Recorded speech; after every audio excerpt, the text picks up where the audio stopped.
Lehenik eta behin ongi etorri Activity Breaks ikasi mugituz webinar honetara. Gaur Rafak eta Silviak aurkeztuko dizkigute beraiek orain dela gutxi argitaratu dituzten fitxa liburuak. Eta hori baino lehen, Gorka Iturriaga Eusko Jaurlaritzako jarduera fisikoaren eta kirolaren zuzendariak sarrera txiki bat egingo digu, ziata salduz, argitalpen hauen publikazioaren arrazoia salduz. Gogoratu, galderak eta zalantzak botatzeko aukera daukazuela, hori txat bidez, eta amaieran Rafak eta Silviak amaitzen dutenean, galdera edo zalantza horiei erantzuten saiatuko dira. Horrela izan da, Gorka, aurrera zurea hitza. Lehenik eta behin, egunon guztioi, eskerrik asko, webinar honetan parte hartzeagaitik eta gogoratu hau ere grabatuta utziko dugula, eta, orain gaudenez gain ere, jende askok ere ikusteko aukera izango duela. Bestetik, eskerrak eman Silvia eta Rafari, ematen diguten aukerangatik egindako lanen ondorioz ere ikasteko aukera eta hobetzeko aukera ematen digutelako, eta baita ere jarduera fisikoaren eta kirol zuzendaritzako langile eta mugimenteko idazkaritza teknikoari tankera honetako jarduerak sustatzeko. Labur eta azkar. Nik uste dut egin dugula aurrera. Egin dugula aurrera administrazio eta instituzio publikoetan konkretuki ikerketen bitartez edo ikerketei kasu eginez hartutako erabaki eta politikak ere ohitura hori gureganatu dugulako eta niretzako konkretuki unibertsitatetik joan da bada pozgarria eta desde luego horrela egingo bagenitu gauza guztia ziur askoz ere hobeto joango litzaigukeela. Bestetik ere, evidentzia zientifikoek ez daukatela, ez dute usten zalantza izpirik.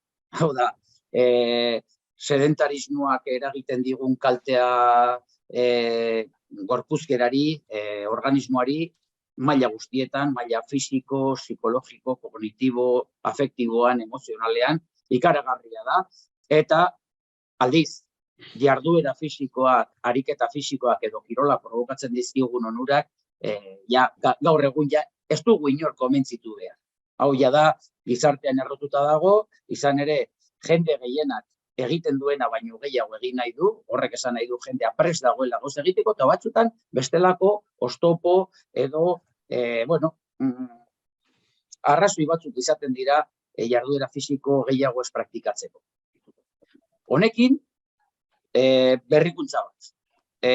Martxoak 30ean onartu den jarduera fisikoaren eta kirolaren legeak titulo propio eta berezi bat dauka, 3. titulua dauka, jarduera fisikoari eragiten diona.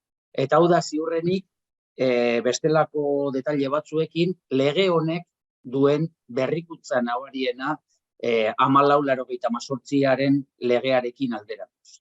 Eta hori da, besteak beste, konturatu delako gizartea, zerbait egin behar dugula jarduera fisikoa sustatzeko eta sedentarismoa saihesteko. Beraz, gonbidatu egiten zaituztet, lege horren 3. titulu horretan murgiltzea, ze besteak beste, zerbitzu agentzia bat ezartzeaz gain, ere, behartu egiten gaitu, zuzendaritzari behartu egiten dio, guretzako plazarra bat da baina behartu egiten gaitu, 4 urtetik behin, legebiltzarrera eramateko jarduera fisikoaren plan integral. Eta hori da, besteak beste, 24. urtetik aurrera, ziurrenik edukiko dugun erronka potoloa. Baina, ez gara zerotik hasten, eta besteak beste, Rafak eta Silviak eta beste jende askok egin izan dituen ikerketetan oinarrituta eta badaukagu nondik abiatu, badaukagu esperientzia bat, estatu mailan, nahiz eta oraindik ere askoz ere gauza gehiago egin genitzakeen, esan behar dizuet, estatu mailatik mugitzen garenean, jende guztiak esaten didala, enbidia ematen diegula, zenolako aurrera pausoak egiten ditugun. Beraz, badaukagu hobetzea, baina pentsatu dezagun ere, bagarela erreferente bat estatu mailan jarduera fisikoaren sustapenean. Eta hori ere, batzutan ere, norberari ere lorak botatzea edo etzutea ere, komenigarria da, askotan oso, ez dakit, ohitura handia daukagu beti gure bizkar gainera botatzea beti gauza txarra, baina jakin degun ere oso gauza positiboak ere badazko. Y un último apunte, lo comentaba en privado con las dos personas, con Rafa y con Silvia, que nos van a hacer. Pero fijaos, si alguien nos hiciera un análisis como si estuviéramos mirando un hormiguero desde arriba y viera que desnaturalizando por completo el movimiento tenemos que obligar o implementar unos movimientos de alguna manera forzados para evitar tantísimas horas de sedentarismo, alguien podría pensar que estamos perdiendo la cabeza. Pero efectivamente es imprescindible porque los beneficios neurológicos, físicos, cognitivos son evidentes y hay evidencia de sobra. Yo solo apelaría a una cuestión, que además de que sigamos ahondando en esta investigación para conseguir mayores tasas de práctica de actividad física y la reducción del sedentarismo, sobre todo le dotemos a este movimiento de un sentido y de una diversión. Solo va a perdurar en el tiempo, y eso también lo dice la evidencia científica, aquel movimiento al que uno mismo, una misma, le dé sentido y además le reporte satisfacción. Porque eso es la mejor manera de conseguir que a largo plazo mantengamos una vida activa, unas cotas de actividad física razonables y sobre todo eso, que intentemos reducir estas prácticas sedentarias a las que nos ha llevado, entre otras cosas, ese supuesto bienestar. Y como decía un cantante vasco, nos vendieron tanto bienestar que no hay manera de poder estar bien. Así que, beste barik, nik usten zaituztet, bi aintzinako ezagunekin, beraiekin disfrutatzeko, eta beste behin ere, eskerrik asko, gure gizartea ere hobetzeko eta ere politikan gauzenoi ere laguntzeagaitik gure ekintza politikoan. Mila esker eta disfrutatu ezazue guztio. Oso ondo, eskerrik asko, Gorka. Orain argitalpenen aurkezpenarekin hasiko gara, eta lehenik eta behin Silvia Ribasek azalduko digu Activity Breaks ikasi mugituz bere liburu fitxa zertan datzan. Silvia, aurrera, nahi duzunean. Bueno, nire burua aurkezten ari nintzen, esan bezala Silvia Ribas naiz, IBEF ikasi nun, eta Rafa eta Gorka garai horretatik ezautzen ditut. Urte asko pasa dira orduztik, eta danak formatzen jarraitu dugu, hasi egin gara. Ni momentu honetan magisteritzan nago, gaur egun da hezkuntza filosofia eta antropologia fakultatea, magisteritza Donostian, eta ikerketa gorputz hezkuntzaren inguruan egiten dut, taldetxo bat ere badugu, ikerki erronka du izena, eta gure helburua batez ere da, jendea mugimenduaren beharrez eta mugimendua disfrutatzeko baliabideak edo erraztea, ez? Gaur, nire aurkezpenarekin hasi aurretik ere, nola ez, eskerrak eman nahi dizkizuet, bai mugimentekoei eta kirol eskolako arduradun eta antolatzaile guztiei aukera hau emateagatik. Eta besterik gabe, basiko naiz, laburra izaten saiatuko naiz. Gaur nator aurkeztera Activity Breaks ikasi mugituz programa, eta ikerketa hau nolabait ikerketa aplikatua da.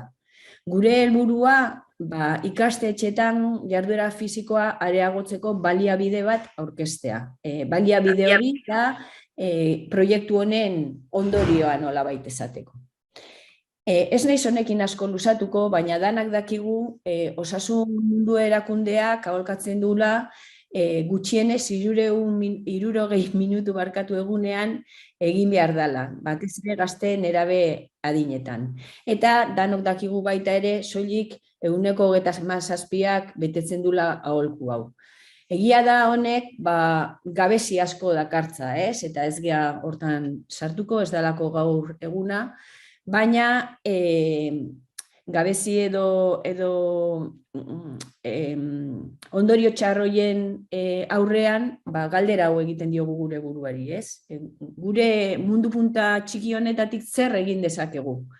Eta horri erantzuten, nola gu unibertsitatean gauden, oinarri zientifikoa hartu dugu abia puntutzat, eta horiek ikertuta gero ondoriotzat hartu dugu jarduera fisikoak arreta eta konzentrazioan eragin potentea duela. Oso baieztatua dago, hainbat ikerlarien ikerketekin ondorio onuragarriak dituela bi alor horietan. Eta nola uztartu ditzazkegu bi alor hauek? Bueno, horiek uztartzeko etenaldi aktiboak daude. Etenaldi aktibo horiek aurrera eramateko programaz sortu genduen. Proiektu bat, Activity Breaks ikasi mugituz proiektua, eta pixka bat aurrerago azalduko dizuet labur-labur zertan zetzan. Baina zer dira etenaldi aktiboak? Hori da interesatzen zaiguna, ez? Bueno, labur bilduz. Etenaldi aktiboak ikasgela saiotan, eta ez gorputz hezkuntza saiotan, baizik eta ikasgelan egiten diren geldialdiak dira. Geldialdi horiek duten iraupena izaten da 5-10 minututakoa, ez gehiago. Eta duten helburu nagusia da ikaslegoa fisikoki aktibatzea, fisikoki eta mentalki. Eta horrek dakartzan hainbat onura. Eta esango ez dute, gelan, bai, gelan, ze gorputz hezkuntzako saioetan suposatzen daia, mugitzen ditugula, eta mugitzen dirala berez ere bai. Jolas ordutan berez mugitzen diran bezala, eta hori ere areagotu behar dugu. Baina, hala ere gelan, gure ikaslegoak ordu asko pasatzen ditu. Ordu asko pasatzen ditu adin batean, nun oso garrantzitsua da mugitzea.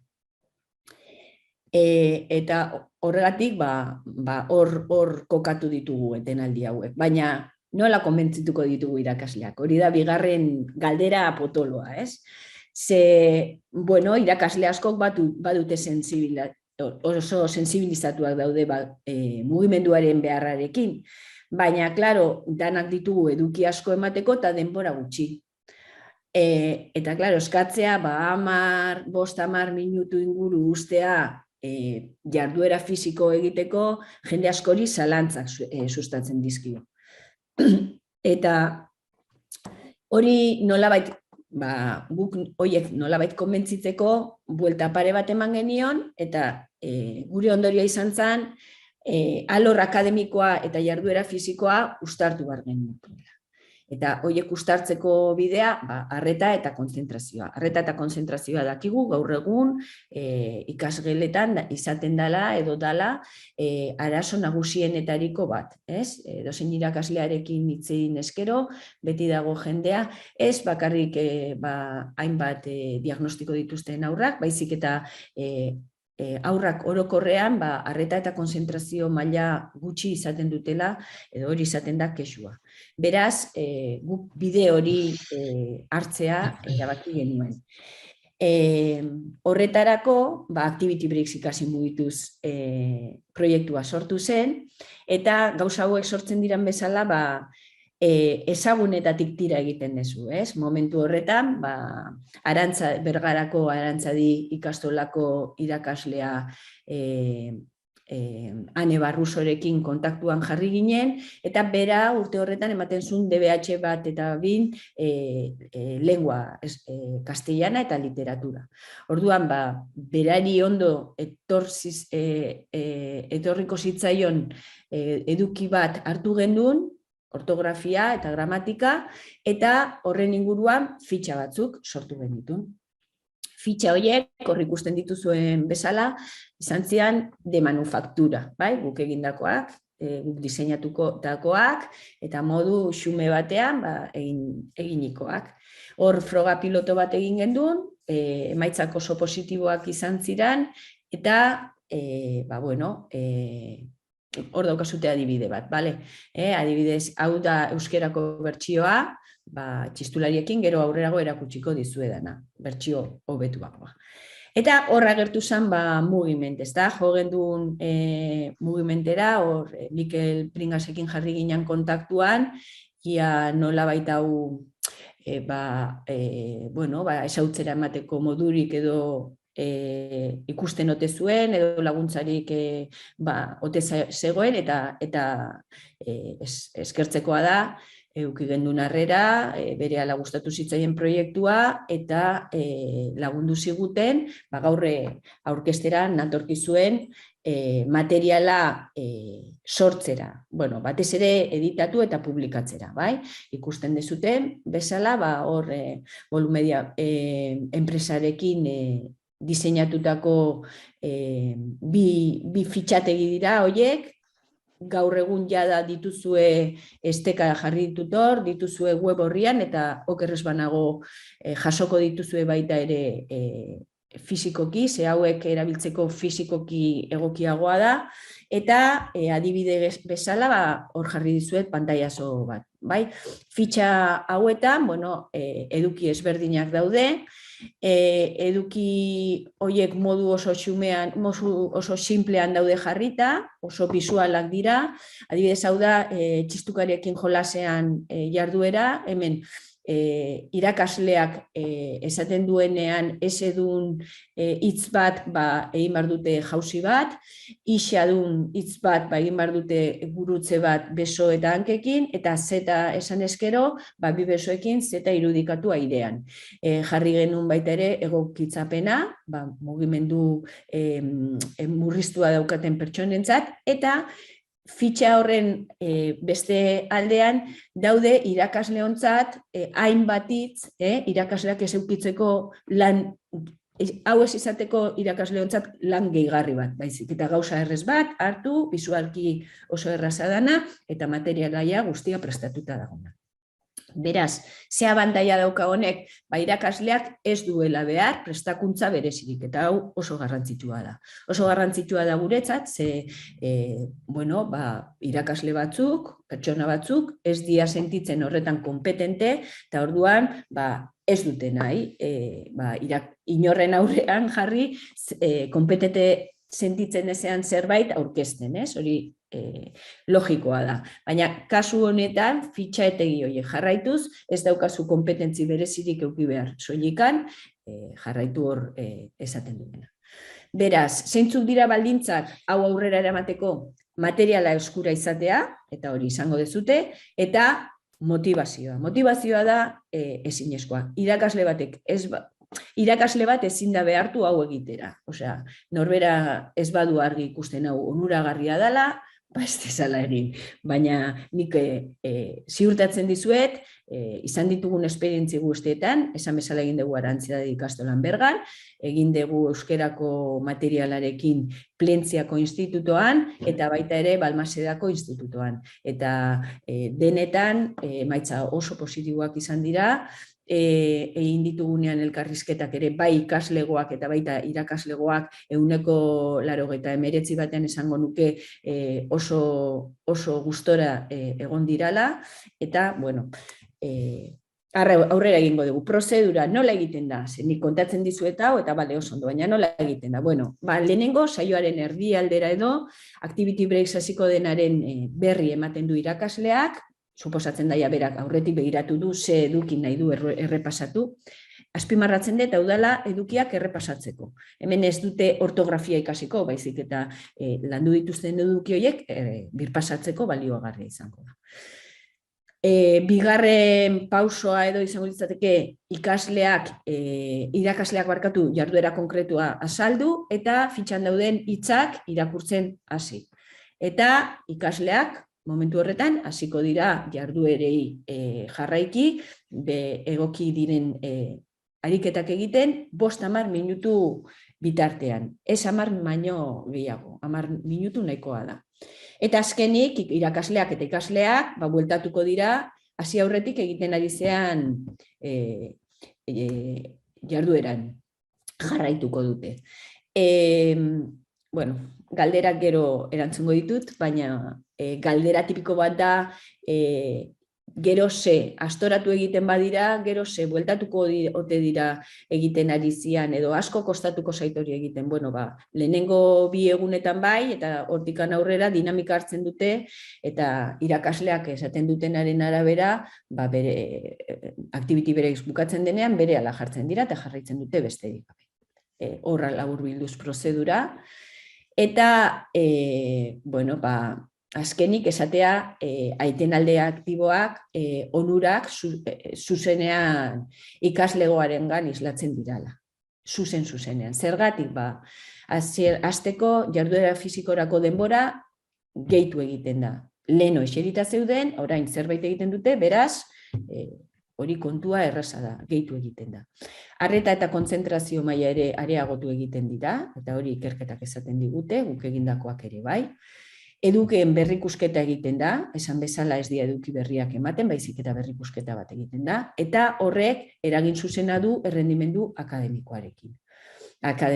Eta hori ikusten dugu, bueno, proiektua ez dizuet ze luzera jungo nintzateke, baina horrazieran egiten zaie froga akademiko bat, azterketa antzekotxo bat, gero egiten da, kasu honetan egin dira 8-10 astetako esku hartzea, eta bukatu ostean berriz egiten zaie froga hori, eta ikusten da, kasu horretan ortografian, bai euskeraz eta bai erderaz, ze onurak izaten dituzte.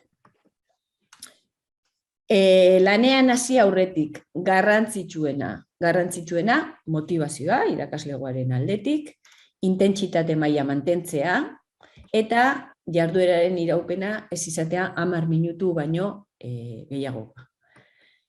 Besterik gabe, ez dut gehiago luzatu nahi, gero galderak edo, nahi badezute, bueno, hemen bai jarri dizuet, esteka batean jarri dut, YouTube mugimentek ere, YouTubeen eskegidu egindako bideo bat, hor azaltzen da hobeto zer dian Activity Breaks, nahi badezute esaten dizuetan bezala, YouTubeen mugimentek Activity Breaks jarrita, hor izango dezute. Eta besterik gabe, eskerrak ematea, eta hitza pasatzen diot, Rafa nere lankideari. Mila esker. Rafa, zuri hitza eman baino lehen, esan guztioi, utzi dizkizu dela Silviaren 2 argitalpenak hor txatean, esteka daukazue txatean bertan, eta gero Silviak esan duen bezala, jakin ikastetxe guztietan jasoko duzuela kopia bat, argitalpen hauen kopia bat, formatu fisikoan, liburu hauek bidalita daude, aste honetan, da suposatzen du, datorren astean zehar jasoko dituzuela irakasleak edo ikastetxetan lanean ari zareteno. Hori alde batetik, eta bestetik, orain Rafari emango diogu hitza, bai argitu baita ere, Rafaren argitalpen hau, ez dela berria, baizik eta duela 9 urte egin zuen Rafak, eta orain egin duguna da, aprobetxatuz Silviaren argitalpen hau, pixkate gai honen zurrunbiloan edo, berriz ere argitaratu dugu formatu berri batekin, Budu Media enpresak lagundu digu lan hortan, formatu lagungarriago bada, eta egin duguna da, aspaldi Rafak egin zuen lan hau, berriz ere argitaratu. Eta orain, Rafak kontatuko dizue zertan datzan. Aurrera, Rafa. Pantalla ondo ikusten daia? Bai, ikusten da. Vale. Bueno, Rafa González Etxaberri naiz, lehenik eta behin nahi nuke mugimenten lan ari zareten guztiai eskerrak ematea, balako egunak eta antolatzeagatik eta ni gonbidatzeagatik noski. Gorka, Jon, Iker, Mikel, mila esker. Silvia unibertsitateko irakaslea den bezala, ni naiz, derrigorrezko bigarrengo hezkuntzako irakasle bat naiz, ez? Aspaldian nabil osasuna eta hezkuntza uztartzeko lanean eta pentsatzen batez ere zer egin daiteken gizarteo pixkate galdatzeko eta orain dela urte desente zuen artean dagoen beste pertsona batzuekin gari eta, bueno, beste pertsona asko ikastetxe batzuetatik eta juntatu ginen, da hasi ginen egiten olako proiektu oso polita zela, bueno, Madrideko pertsona batzukin da bar, elkartu ginen, eta ingenuen, bueno, ONG antzeko zerbait. Gobernuzko kanpoko erakunde bat da, eta, bueno, hezkuntza eta osasuna nola uztartu edo zer egin zitekeen pentsatu genuen, ezta? Eta orduan tresna bat bezala eratu genuen. Tresna hori azkenean da aitortza batzuk, bai, hau da 3 urtean egiten diren aitortza batzuk, eta, bueno, aitortza horietan osasun planak eragiten ditugu edo eraiki egiten ditugu edo laguntzen dugu eskola batzuetan nahi duenak osasuna nola landu eskola barrutikan, ezta? Orduan, hau da nire eskola, Maria Reina eskola da, bai, bueno, eskola txiki bada, Egia auzoan dagoena Donostian, eta, bueno, ni bertan hasi nintzen, lan horiek egiten. Esaten dizuet bezala, bueno, 3 maila desberdinetan, 3 kursotan egiten da horrelako plana eta programak, bai, eta, bueno, guk lagundu egiten diogu, hau da, aurretikan gauden eskolek laguntzen diogu oain programa honetan sartzen diren eskola berri. Bale? Orduan, 4 zutabe handi dituen jarduera multzo desberdinak, bai, lantzen ditugu programa honetan. Horietako bat, bai, bueno, ikusten duzu zein dian 4 horiek. Alde batetik lantzen ditugu elikadurarekin zer ikusi duten jarduera guztiak, beste batean, bueno, higienea eta osasuna erekin zer ikusia duten beste jarduera multzo handi bat, beste bat da aisialdi osasungarrian zer egin daiteken ere bai, eta azkenik edo guretzako garrantzitsua, batez ere zen nolako formakuntza daukagun ikusita, batez ere jarduera fisikoarekin zer ikusia duena.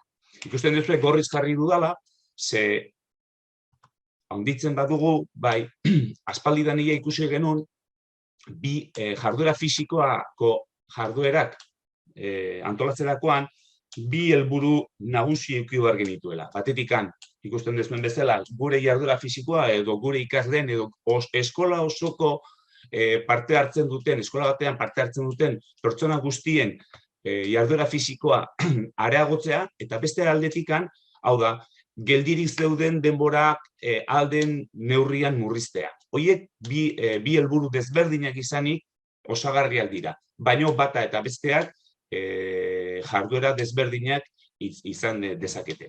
Orden artean ikusten duzuen nola hemen jarri dudan bezala reducir sedentarismo, hor ikusten dituzuen nola daude jarritaz saio aktiboak, bai? Eta gero, bueno, pedagogia aktiboak gela barruan sartzea, eta gero, bueno, beste entorno batzuk sortzea, eta bar. Eta nola ez, behian ikusten duzu baita ere nola jarri ditugun pausa aktiboak. Hau da, Silviak leno hortaz luze eta oso ondo hitz egin du. Esan dezaket, bai, gela guztietan ikusten dugun bezala, bai, hau dirala, gure munduko osasuna aginteak, bai, zer esaten duen gure nerebaintzako egin behar dena, zein dian gomendioak. Bakizue, eguneko 60 minutu egin behar dutela, bai, eta nola ez, aztean 3 beste jarduera indartsu batzuk ere sartu behar dituela. Horien artean, bueno, muskuluak eta ezurrak indartzeko intensitate nahikoa duten jarduerak. Orduan, guztio ikusita, bai, gomendio batzuk ere jarrite ditu eta esaten du baita ere, bai, egoneko bizimodel denbora gutxitzea egin behar duela. Baina zer ikusten dugu eskoletan? Eskoletan gauza bat ikusten dugu. Eta da, gure nerabeak pasatzen dituela modu sedentarioetan, ikusten dizue, eguneko, bai, gutxi gorara nesketan eta mutiletan berdintxua da, eta bien artean, bai, pasatzen ditu gutxi gorara eguneko 40 minutu guztiaren eguneko 40 pasatzen dute modu geldikan. Hau da, eserita, etzan da, beti, orain eta gero eta gehiago gaina, mugikorra edo pantalla baten aurrean. Hau, egun osoan zehar, baina ikusten dugu ere gero, ikusten dugunean, zein diren eskola barruan egiten dituen jarduerak eta zenbat denbora pasatzen duten mugituaz eta zenbat pasatzen duten geldik, ikusten dugu lehen hezkuntzan, bai, eguneko nesken eguneko 70 pasatzen duela geldirik eserita eguneko 70 pasatzen duela denbora minututan, eta mutilak gutxi gara berdintxu. Eta adina edo mailak igotzen duten eginean, bai, geldirik egoten diren momentuak gero eta gehiago diala. Ikusten duzue, neskak, derrigorrezko bigarrengo hezkuntzan, nola pasatzen diren, 160-tikan, 180 batea. Orduan, zer egin guzti horren aurrean? Oain dela 10 urte, Ikerrek ondo esan duen bezala, gaur aurkeztun da, baina oain dela 9 urte hasi ginen, egin genituen, ekintza aktiboarekin bitartez egiteko irakaskuntzak, orduan ikusten dugu nola, ordutik ja pentsatu genuen zerbait egin bertzela klasean barruan, soinketako klasean kanpo, mugitzeko ere, eta hanbeste denbora eserita geldi ez egon ez itzaten ikasleak. Orduan, zer egin behar dugu? Bueno, bi ikasketa edo gutxienez, ikasketa aktiboetan pixkat murgildu ginen orduan, ezta? Esaten dizuet, oain ikusita pixkat informazio askoa dagoela, gauzak ematen du, ez dakit nola esan, atzeatuta edo gutxienez zaharkituta dagoela, baina orduan izan zen, denok zartu ginen, zer egin dezakegu, ezta? Eta orduan ikusi genuen, ikasketa aktiboak bazeudela, klasean barruan emateko. Eta zertzian ikasketa aktiboak, argi dago, heziketa fisiko saioak ez diren beste irakasgaietan, jarduera fisikoa erabiltzea helburua zuten metodologiak zirela haiek. Eta bitan banatzen genituen, batetikan saio aktiboak eta bestaletikan atseden aktiboak. Bueno, atseden aktiboaz nahikoa hitzen du Silviak. Eta orduan, nire gaia gutxinez orduan egin genituen fitxa horien helburua izan zen, holako saio aktiboak egitea. Eta orduan, zein ziren oinarriak? Noski, gorputz hezkuntza kenduta alde batea, hau da, kurrikulum edukazioak beste ikasgaie desberdinetatik kurrikulum edukiak sakrifikatu gabe, mugimenduan bidez zer egin zitekeen pentsatu gen. Hau da, historia, lengua, mate, edozein irakasgaietan, zer egin zitekeen gure ikasleak eseri gabe nola eta zer egin zezaketen. Orduan, mugimenduaren bidez egiteko jarduerak, edo mugimenduaren bidez egiten ziren jarduerak gutxinez kontutan hartuz, pentsatu genuen zer egin zitekeen. Eta halaxe izan zen, pixkat, 40 saio desberdinak azaldu eta pentsatu genuen nola egin. Zein dira pixkat ezaugarriak? Ikusten dezue, historia eman daiteke programari gabe mugimendu bitartez, noski, pentsatu egin behar da, nola egin zer egin, lengua baita ere eman daiteke, eta lehen ikusi zuen nola atseden aktiboan ere nola egin dituen, eta klaseak ere luzeagok ere egin daitezke baita ere mugimenduen bitartez, eta pixkat ordazkazue fitxa guztietan, dazkazue 40 adibide desberdinak, ikusteko. Nik esango izan pixkat, gure eskolan zer atera zaigun hobeto, eta zer ez dugun, baztertu edo alde batera utzi ditugunak. Adibidez, historia ematen dugunean, eta hor dazkazue historiako irakasleak, erromesen bidea eta gutxi gora bera, erdiaroan nola mugitzen ziren pertsonak eta zergatik mugitzen ziren ikusi zutenean, egin genuan izan zen, egin guk geu, Santiago bidea, ezta? Ikusten dezuen nola, gu daukago aukera hori egiteko, Donostiatikan hori ora bitartean dagoen bide hori jarraitu genuen, eta oso ondo etorri zitzaigun, oaingo erromesekin hitz egiteko, bereekin gauzak konpartitzeko, zergatiak, eta orduan, izan zen, gutzako ere, ari desberdinak atera zitzaizkigun, bereiekin ikasteko. Noski, irakasleak ja aurretikan, bazeukan eta klasean emandako saio batzuentzako izan zen errefortzu moduan, leheno Silviak esan duen bezala, ezta? Orduan, hitz egiten genuen gaina, toki desberdinetan dauden aterpe etxeko nagusiekin, eta hango arduradunekin, esan ez, zen nolako pertsonak etortzen ziren, oso ondo etortzen baita ere, gure ikaslei esaten genien galdetzeko, erromesei ere, zer egiten zuten, zer ez, noski ingelesa jakin behar dute, kanpotar asko zeuden, da hori ere, izan zen parada polita, horrelako gauzak ere praktikatzeko. Beste bat izan zen baita ere, pixkat, industria revoluzioarekin eta zer ikusi daudenak, eta beste ikasgai berdinean historiarekin ere bai, eta ikusi dugun ferreria, agorariko, ferreria eta horko, bueno, dauden zea guztiak, instalazio guztiak ikusi. Orduan, haiek ere, berriro sarrera bat eskolan eman da, bai, hau da, irakasleak esplikatzen du zein den Euskal Herrian gertatu izan zen revoluzio industrial zientzian ezaugarriak, eta horietako bat, bueno, adibide bat izan zen Iturraraneko, bueno, baserri eta agorregiko ferreria ikustea, bai? Adibidez, beste adibide bat. Hau da, pixkat ikusita ere bai, zen olako, bueno, hau da, irakasgaia beste bat da, batez ere, guk daukagun beste irakasgaiatean, da, bueno, ohitura osasungarriekin daukan gaia batekin lotuta, ez? Eta izan zen itsaslamia. Bueno, udal desberdinak, ikusten dezune, Donostia, Pamplona, Iruña eta Biarritzen arteko udaletxeak olako proiektu potolo bat egin zuten, eta zan baleta uztartuz, bueno, ikusi nola gure itxasoak eta azti diran plastikoz betetzen eta bar, eta hausnarketa hori aurrera emanez, bai, baletaren bidez, eskolan koreografia batzuk eta landu genitun, eta gero, joan ginean ikustea, Biarritzeko baleta ere bai ikustea, nola, beraiek antolatzen zuten eta zen nolako hausnarketa egiten zuten mugimenduaren bidez, zeari buruz, kutsadurari buruz. Beste klase batzutan, hau dira etxekoekin, bai, hau da, botanika ikasi dute, aurrena klasean, eta gero, Zeako parkean, Kristinaneko parkean, mugituz, hartu zuten, pixkate klasifikatu egin zuten, eskolan emandako botanikako ereduak hartuz, klasifikatu zen, zein zian, landare desberdinak, eta bar, eta bar. Beste adibidea izango litzateke bat, herbario bat egitea, hau da, belar desberdinekin jakitea, nolakoa dian hostoak, ze motatakoak dira, noiz jaiotzen diran, eta bar, eta hori da baita ere beste adibide bat.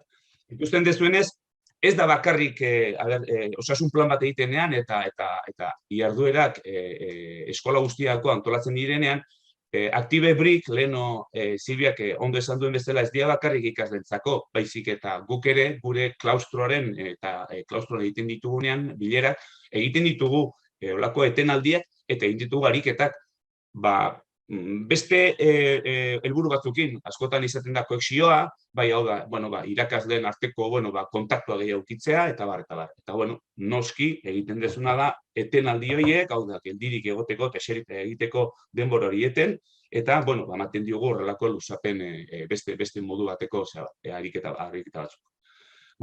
Hori da pixkat, ezta? Badago zer egina, hor daukazue adibidea, ondo esan duen bezala Iker zintzilikatuta dago mugimendeko horri aldean, eta, zerbait nahi baldin maizuek galdetu edo, prest nengoke erantzuteko. Oso ondo, Rafa, mi eskerrik asko, Rafa. Egin dudana da, txatean utzi dizkizuet, argitalpen guzti hauek, Rafarena ere bai, eta lehen esan dudan bezala, zalantzak edo galderak baldin badituzue, txataren bidez egin ditzakezue, baita ere. Idazten zoazten bitartean, nik badaukat galderatxo bat, Silviarentzat. Bai? Lengua eta euskera ikasgaiak aukeratu dituzue. Zein izan da arrazoia? Ez dakit, errestasun gehiago daude, beste irakasgai batzuetan zailtasunak egon daitezke, zein da arrazoia?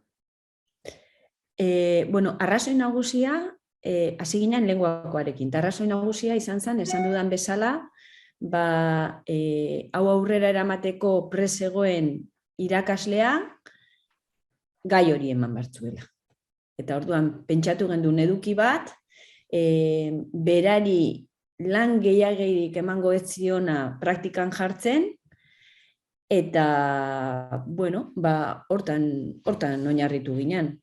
Eta euskerakoa izan zen, Plentziako institutoan, gure asmoa zen errepikatzea proiektua, froga pilotu izan zen aurrena, eta proiektu bezala jartzea, eta momentu horretan, Plentzian esan ziguten, beraiek behar gehiago ikusten zutela euskera birpastzean erdera baino.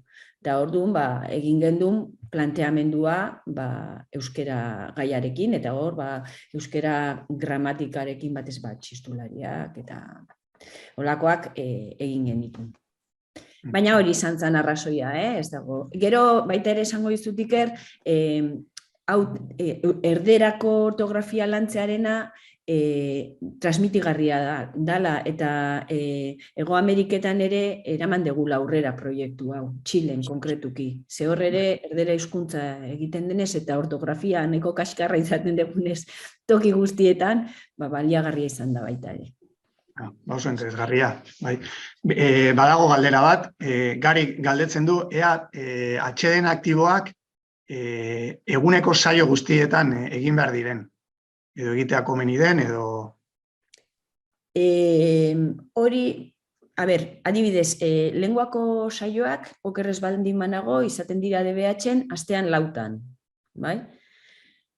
Astean 2 edo 3 egitearekin nahiko. Hori irakasleak ikusi behar du, bai? Egin ditzazke saio gutxiago, baina denbora luzeagoan. Edo egin ditzazke modu intentsiboagoan, baina beti ere bere beharren arabera, bere gaiaren kudeaketaren arabera, baina esango diot ikasleak beraiek eskatzen dutela etenaldi aktiboak egitea.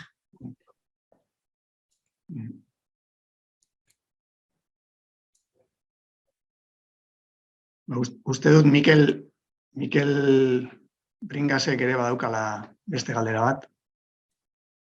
Bai, entzuten da? Bai. Vale, bueno, egunon, Mikel Bringas naiz, Jaurlaritzako teknikaria. Zorionak, Silvia eta Rafari, argitalpen hauengatik, eta gero bestalde EH1, Maria Reinan eta Deselkartean egiten duzuen lanagatik. Eta gero, bestalde baita, zorionak Budu Media enpresari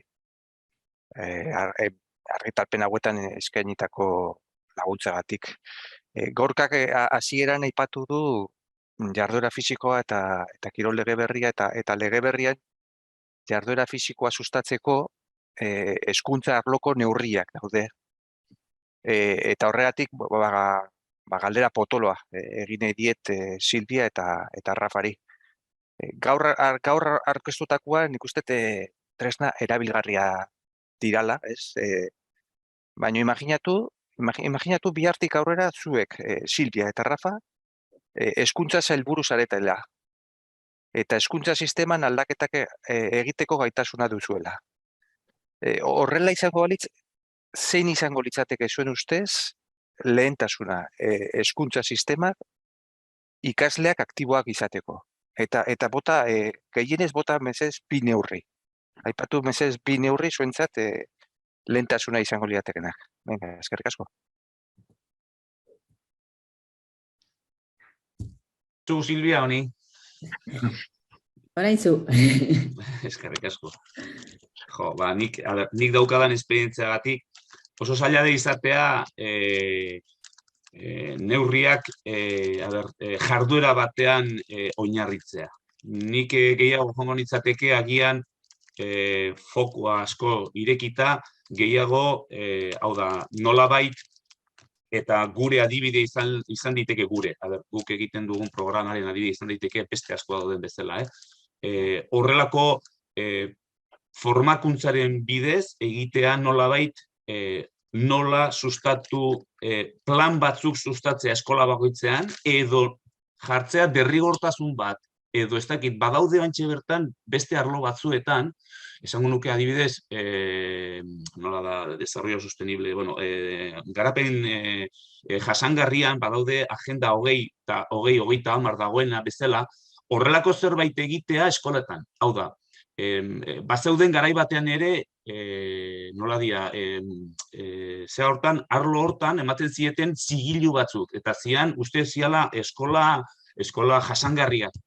Holako zerbait egitea, hau da, eskola osasungarria. Eta horretarako egin behar izatea,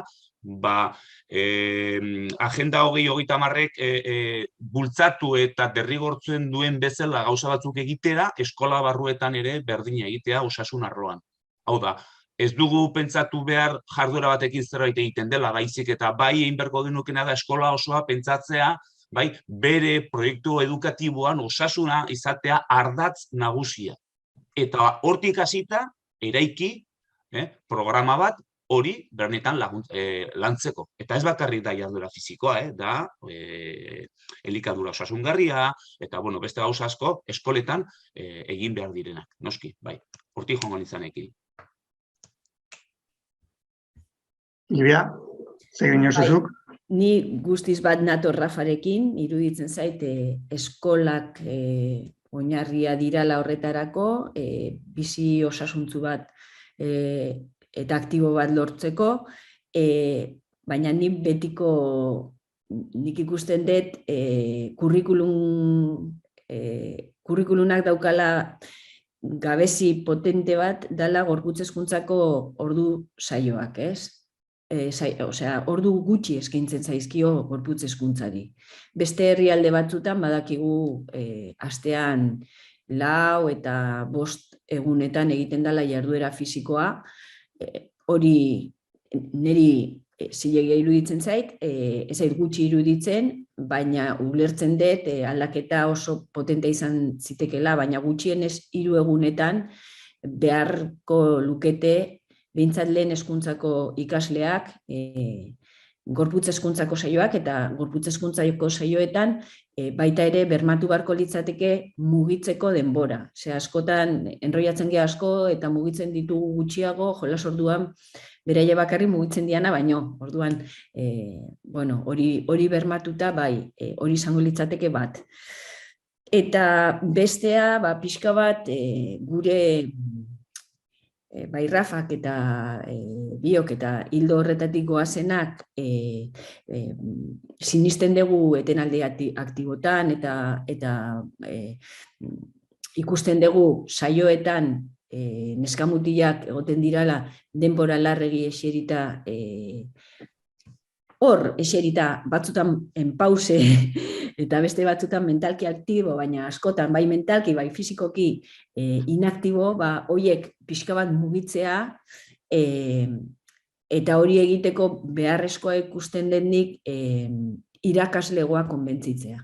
Irakaslegoak froga dezala eta frogatuta, gustatzen ez baldin bazai, ados ez baldin badaude, ez badituzte onurak ikusten, listo, baina igual bai, eskola batera sartzerakoan, egotea formakuntza txiki bat, edo alako zerbait, alako ekimenak ezagutzeko.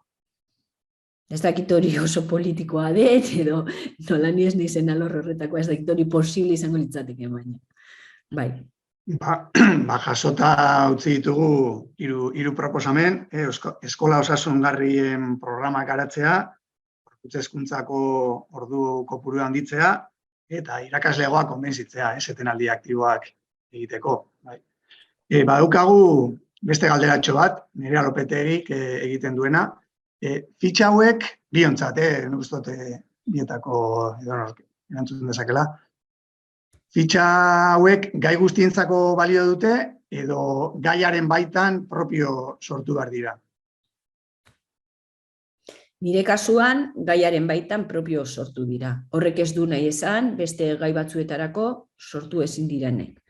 Baina horrek lana dauka. Gaia ondo landu behar da, eta gero horren baitan bilatu behar dira jarduerak, nun denbora mugatu batean egin daitezke, nun ez duten behar, etenaldi aktibotan ari naiz, ez duten behar infraestrukturarik, gero eskolako edo gelaetako antolamendua ere ez duten gehiegi aldatu behar, eta orduan buelta pare bat eman behar zaizkio horiek egiteko, bai. Baina egin daiteke, Bueno, barduan esan genezake, 2 irakasgaietako fitxa ditugu, falta zaizkigula, beste pilo. 7-8, ez? Fitxa liburu, ondo. Neriak, saio aktiboetan derrigorrez, kurrikula, ikasgaietako kurrikulan ezin daiteke sakrifikatu, beraz beti onberdu lotuta, ezta? Horrek ez du esan nahi, Silviak ondo esan duen bezala, agian egin dezakezu azkenean, osasunari begira, inberdezuna da, geldirik egotearen momentu horiek puskatzea, haustea. Beraz, eosein momentu, eta joango naiz, OMSek erabil zuen leloa, mugimendu oro, bai, ona da, eta balio du. Orduan, mugitzea, bakarrik zutik jartzea eta berdin egitea, ondo legoke. Eta bakarrik zutik jarrita ere, onurak ekarriko lituzke. Bakarrik zutik jarrita ere. Horregatik esaten dut, eserita beti, nik asko galdetzen dien nire lankide, ez da, zergatik beti eserita dena. Zergatik ez zutik, galdu egiten duzuelako nolabait, ez dakit, ordena edo kontrola edo zergatik. Unitxerrek eskua jaso du. Unitxerre aktibatu nahi batzu, Bai, horrela, ikusten da, bai. Bai, ikusten da, entzuten da. Bale, lehenengo eta behin eskerrik asko, bai Silvia, bai Rafa, ederrak aurkeztu dituzuen proiektuak eta eskerrik asko mugiment. Niri geratzen zait gazi gozo zaporea. Gozoa denagoelako eginda, oso txukun, oso erakargarri, ni gaur goizean bedela izan diot, imprimatu hau, enkuadernatu, lau kopia, eta orain joan historika berrio, esan dio, geldi, helduko zaigu ikastetxetara. Baina bestetik gazia apur bat, dena dago eginda. Da guri edo niri bentsea gustatzen zait, guk egitea gauzak eta bururatu zait, ekarpen moduan, ze iruditzen zaizuen, guk badugu edatze proiektua, lehen auspoa zena, eta arratsaldez ikasleek egiten dituzte horrelako tailerrak eta horrelako. Orduan, niri bururatu zait, edatze bat egitea, etenaldi aktiboi buruz, da igual ikasle nagusienekin, DBH 3, 4 edo txikiekin ni DBH ematen du klasea, beraiekin lantzea etenaldi aktiboak, eta beraiek sortzea fitxa berriak. Eta beraiekin, izatea, euskerakoak eta lenguakoak hauer dira. Aztertuko ditugu, frogatuko ditugu. Eta frogak egitea, etenaldi aktiboak egitea, hori 45 ordu betean, beraiekin jolasean, eta gero, beraiekin izatea, eta ingleserako edo gizarterako, niri buruatzen zaizki, gizarterako zorraza da, denok zutik, eta adibidez esaten ditugu Europako hiriburua. Eta Europakoa ez bada, Asia, Amerika edo Afrikakoa bada, salto egiten dugu. Da horrela zerrenda bat daukagu, da pumba. Edo mendiak, mendien altuerak. Jaizkibel da Soiube, zein da altuena? Batzuk eskumara bezatzuk eskerrera, edo txalo bajuena, edo ibaien luzerak, eta pila bat gauza buratzen zaizkit. Orduan, hauek ikasle ideia txoren bat eman da, eta gero irakasleak erakarri be. Inglesekoa egiten dugu adibidez, edo frantsesekoa edo musikakoa, eta musikako irakaslea izan. Hauek egin ditugu, ikasle berai sortu dituzte, ze iruditzen zaizu. Eta horrela irakasleak nik uste motibatzeko eta erakatzeko aukera polita izango genukela. Besterik ez, eskerrik asko. Oso proposamen interesgarri da, Unitxer, benetan. Kontutan izango dugu, ea zerbait egin daiteken edatze proiektua dela eta. Bai, barkatu, Iker, Unitxer, eskertzen dizut pilo bat, zure interbentzioa, iruditzen zait, oso ondo datorki gula guztioi hori,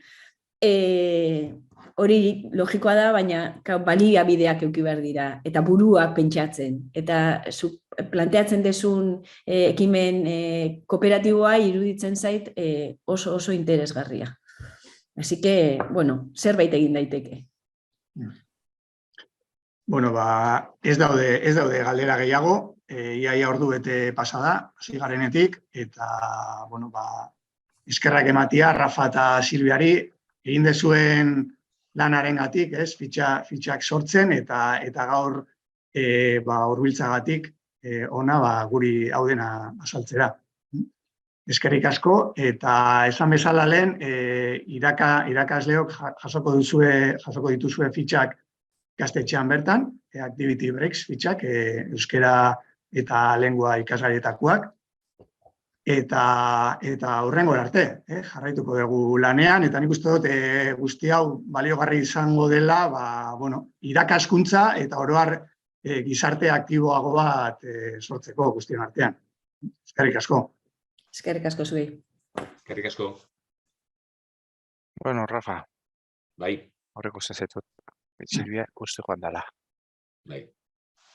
Hemen nago. Ez nahiz jun. Oso ondo, Kamara kendu dut, oin jarriko dut, Oso ondo. Eta Unitxerrek proposatu duna, izan daiteke honen jarraipena, ez? Bai. Buelta bat emango. bilatu behar duguna da, holako, ez dakit, zerbait aportazio guztiak nolabait bildu modu koherente baten. dezakeen zerbait, ez dakit nola eta zer, baina, bueno, azkenean da katalogo handi bat egitea, ez? Osea, saio aktiboak batetik, bestaletikan aktibez, edo ikasketa aktiboan sortu daitezken zein beste baliabide, osea, Silviak bat aurkeztu du, nik bestea, baina segurazki atzetik daudela, milaka, vamos. A ber, estatu batuetan daude, eta Inglaterran da ni baino hobeto ezagutuko dituzue, enpresa batzuk egin dute nahia eta saldu egiten dutena. Osea, Doodle, ez dakiz zer, pila bat daude. A ber, Uda, Dame 10, ordazkazu ere bai, Madridetik ateratako beste bi aukerak, ez, aurretik daudena, unidades didácticas activas, da bestia Dame 10 ere 10 minutukoak zidanean, bueno, ordazkazu denak. Bueno, jakiteko aipatu dugu planarena, legeak esaten du plan bat osatu behar dela, ez dakit, ondo honen berri izan dezuten, baina, lege berria aprobatu da duela gutxi, aste batzuk, hor esaten zegu legealdi bakoitzaren hasieran jarduera fisikoa sustatzeko plan bat egin behar dela, neurriak berak, legeak berak neurriak ezartzen ditu hezkuntzaren arlokoak, eta aldaketa potoloak daude.